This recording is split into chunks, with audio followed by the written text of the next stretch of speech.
ஆதித்யா தொழில்நுட்ப கல்லூரியில் தொழில் மாநாடு 2025.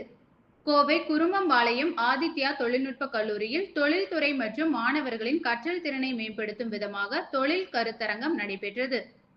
கோவை குருமம்பாளையம் பகுதியில் உள்ள ஆதித்யா தொழில்நுட்ப கல்லூரியில் தொழில் மாநாடு 2025 எனும் கருத்தரங்கம் நடைபெற்றது.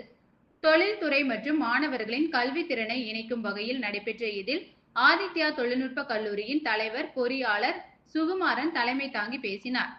அப்போது பேசிய அவர், தற்போது தொழில்துறை மற்றும் கல்வி மாற்றத்தில் தொழில்துறையோடு மாணவர்கள் கல்வி கற்பது அவசியம் என தெரிவித்தார். கல்லூரியில் பாடங்களை பயிலும் போதே மாணவர்கள் தொழில்துறை சார்ந்த பயிற்சிகளை எடுத்துக்கொள்ள வேண்டும் என தெரிவித்தார்.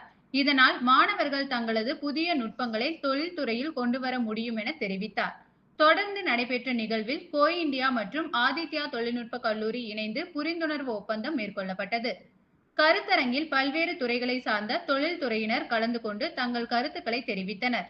நிகழ்ச்சியில் ஆதித்யா தொழில்நுட்ப கல்லூரியின் இயக்குனர் முனைவர் ஜோசப் வி தாணிகள், இயக்குனர் மேலாண்மை அறங்காவலர் பிரவீன்குமார், கோ இந்தியா துணைத் தலைவர் மிதுன் ராம்தாஸ், கல்லூரி முதல்வர் முனைவர் சோமசுந்தரேஸ்வரி, முதல்வர் கல்வித்துறை தலைவர் முனைவர் ராஜேந்திரன் உட்பட பல்வேறு தொழில்துறையினர், துறை தலைவர்கள், பேராசிரியர்கள் என பலர் கலந்து கொண்டனர்.